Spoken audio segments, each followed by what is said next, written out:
બોટાદ સહિત સમગ્ર સૌરાષ્ટ્રમાં ખેડૂતો પરંપરાગત ખેતી છોડી બાગાયત ખેતી તેમજ પ્રાકૃતિક ખેતી તરફ વળ્યા છે। તેમાં ઓછા ખર્ચ થતો હોય અને વર્ષ સારો ઉત્પાદન મળતું હોવાને કારણે ખેડૂતો તે ખેતી કરવું વધુ પસંદ કરતા હોય છે। બાગાયત વિભાગ દ્વારા પણ અનેક યોજનાઓ અને સહાયો અમલમાં મૂકવામાં આવી છે, જેનો લાભ લઈ ખેડૂતો અવનવા બાગાયતી પાકોનું વાવેતર કરતા હોય છે। ખાસ કરીને ખેડૂતો સીતાફળ, જામફળ, કેરી, કેળા સહિતના બાગાયતી ખેતી કરતા હોય છે અને તેમાંથી સારું ઉત્પાદન મેળવતા હોય છે। તેમજ પ્રાકૃતિક ખેતીમાં કોઈપણ પ્રકારના રાસાયણિક ખાતર કે દવાનો ઉપયોગ કરવામાં આવતો નથી। ફક્ત ગાય આધારિત ખેતી કરવામાં આવે છે, જેમાં જીવામૃત, બીજામૃત સહિતના ખેડૂતો જાતે જ તૈયાર કરે છે અને તેનો સમયાંતરે ઉપયોગ કરવામાં આવે છે, પાણી સાથે આપવામાં આવે છે તેમજ યોગ્ય રીતે છંટકાવ કરવામાં આવે છે। આજે વાત કરવામાં આવે તો બોટાદ જિલ્લાના રાણપુર તાલુકાના ચારણકી ગામના ખેડૂતે 300 વીઘામાં પ્રાકૃતિક બાગાયતી ખેતી કરી લાખો રૂપિયાની કમાણી કરી રહી છે। આ એવા ખેડૂત છે કે જેણે સજીવ ખેતીના એવોર્ડથી પણ વિભાગો દ્વારા સન્માનિત કરવામાં આવ્યા છે, જેનું નામ છે નાગજીભાઈ મોરડિયા, કે તેઓએ જણાવ્યું કે તે પોતાનું દરેક ઉત્પાદન છેક દિલ્હી સુધી બજારમાં કરવામાં આવે છે। છેક દિલ્હી સુધી પ્રાકૃતિક કૃષિથી વાવેલા લીંબુ અને સીતાફળનું વેચાણ કરવામાં આવે છે।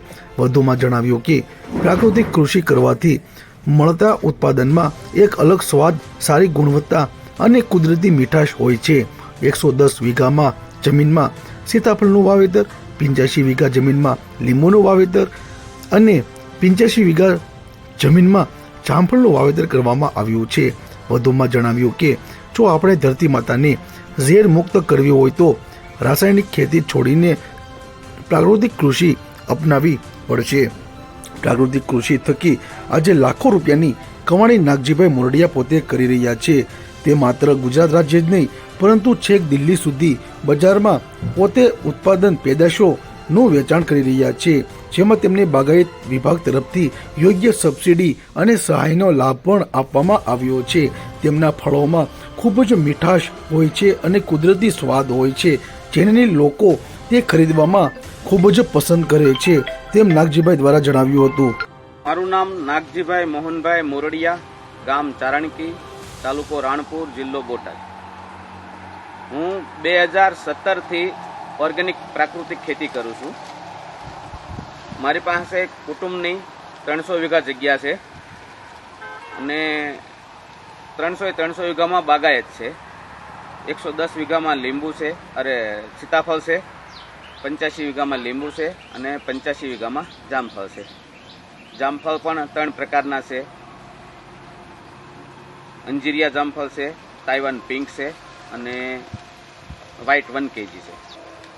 સીતાફળ 110 વીઘામાં છે, એ ગોલ્ડન સીતાફળ છે અને લીંબુ છે એ કાગડી લીંબુ છે। 2017થી હું પ્રાકૃતિક ખેતી કરું છું। પ્રાકૃતિક ખેતીમાં શું કહેવાય, એટલી બધી અમને મજા આવી છે કે એનો ટેસ્ટ અલગ હોય, ક્વોલિટી પણ સારી છે, મીઠાશ પણ એટલી છે। 2017થી પ્રાકૃતિક ખેતી કરું છું। પહેલાં હું રાસાયણિક ખેતી કરતો હતો। રાસાયણિક ખેતીમાં ખર્ચ પણ બહુ વધતો હતો અને પ્રોડક્શન તો ઓછું આવતું હતું, પણ ખર્ચ બહુ વધતો હતો। એવરેજ આપણે જે છેલ્લે આંકડા મેળવીએ તો આપણને કંઈ વધતું નહોતું। એટલે 2017થી પ્રાકૃતિક ખેતી કરી છે અને 2001માં મને સરદાર પટેલ કૃષિ એવોર્ડ મળેલો છે અને એ સજીવ ખેતીમાં મળેલો છે। એટલે મારો જીવ તો સજીવ જ છે, એટલે પ્રાકૃતિક જ છે બધો। અને જો આપણે ધરતી માને તે જો આપણે ઝેરમુક્ત કરવી હોય તો એ રાસાયણિક ખેતી છોડવી જ પડે। એટલે આ પ્રકારની ખેતી કરું છું। રાસાયણિક ખેતી છોડી પછી મેં પ્રાકૃતિક ખેતી કરી અને પ્રાકૃતિક ખેતીમાં બાગાયત ચાલુ કર્યું। એટલે બાગાયત ખાતા તરફથી જે કંઈ મને સહાય મળે છે એમાં મેં પેક હાઉસ બનાવ્યા છે। પછી બાગાયતમાં આજે પ્લાન્ટ લીધી એની પણ સબસિડી મને મળેલી છે। પછી જે વારાંતરે જે કંઈ સબસિડી મને જે બાગાયત ખાતા તરફથી જે સહયોગ મળે છે એ પણ હું લઉં છું એમના, અને બાગાયત ખાતાનો પણ મને પૂરો સપોર્ટ છે। મારે આપણા ખેડૂત ભાઈઓને એક જ સંદેશ છે કે રાસાયણિક ખેતી કરતા તમે પ્રાકૃતિક ખેતી તરફ વળો અને પ્રાકૃતિક ખેતીમાં ઘણા બધા ફાયદા છે। આપણા શરીરને પણ ફાયદો છે, પણ આપણી જમીન પણ સુધરે છે અને શું કહેવાય કે જે રોગ થવાનું કારણ છે એ રાસાયણિક અને દવા જે છાંટે છે બધા ખાતર અને દવા એ જ છે. તો એને આપણે બંધ કરો, આપણી જમીન ધરતી માતાને આપણે બચાવીએ અને આપણે પ્રાકૃતિક ખેતી કરીએ તો આપણું શરીર પણ સારું રહેશે અને પબ્લિકને પણ આપણે સારું આપી શકીશું. ખેડૂત નાગજીભાઈ મોરડિયાએ જણાવ્યું કે હું 2017થી પ્રાકૃતિક ખેતી કરું છું, તેમજ 300 વીઘા જમીનમાં બાગાયતી ખેતી કરું છું, જેમાંથી 110 વીઘા જમીનમાં સીતાફળનું વાવેતર, 85 વીઘામાં લીંબુનું વાવેતર અને 85 વીઘામાં જામફળનું વાવેતર કર્યું છે, જેમાં અંજીરિયા જામફળ, તાઇવાન પિંક જામફળ અને વ્હાઇટ 1 kg એમ 3 પ્રકારના જામફળનું વાવેતર કરવામાં આવ્યું છે.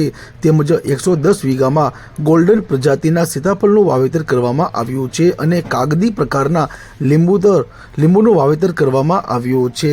તેમાં તેમને કુલ ઉત્પાદન 50 લાખથી વધુનું પણ ઉત્પાદન મેળવી ચૂક્યા છે. આ નાગજીભાઈ દ્વારા જણાવવામાં આવ્યું કે જમીનને હંમેશા ઝેર મુક્ત રાખવી જોઈએ, તેટલા માટે કોઈપણ દવાનો કે રાસાયણિક ખાતર તેમજ રાસાયણિક દવાનો ઉપયોગ કરવામાં આવતો નથી. માત્ર ને માત્ર કુદરતી મીઠાશ હોય છે અને પોતે ગાય આધારિત ખેતી કરી રહ્યા છે. અન્ય ખેડૂતોને પણ સંદેશો આપતા જણાવ્યું કે દરેક ખેડૂતે રાસાયણિક ખેતી છોડીને પ્રાકૃતિક ખેતી અપનાવવી જોઈએ. તેમજ આ ખેડૂત નાગજીભાઈ મોરડિયાને સજીવ ખેતીના શ્રેષ્ઠ જિલ્લાના ખેડૂત એવોર્ડ તરીકે એવોર્ડ આપીને સન્માનિત પણ કરવામાં આવ્યો છે. પ્રાકૃતિક કૃષિ અંગે વાત કરતા ધરતીપુત્રએ જણાવ્યું કે પ્રાકૃતિક કૃષિ કરવાથી મળતા ઉત્પાદનમાં એક અલગ સ્વાદ અને સારી ગુણવત્તા અને કુદરતી મીઠાશ હોય છે અને આજે તે પોતે પ્રાકૃતિક ખેતી કરી રહ્યા છે.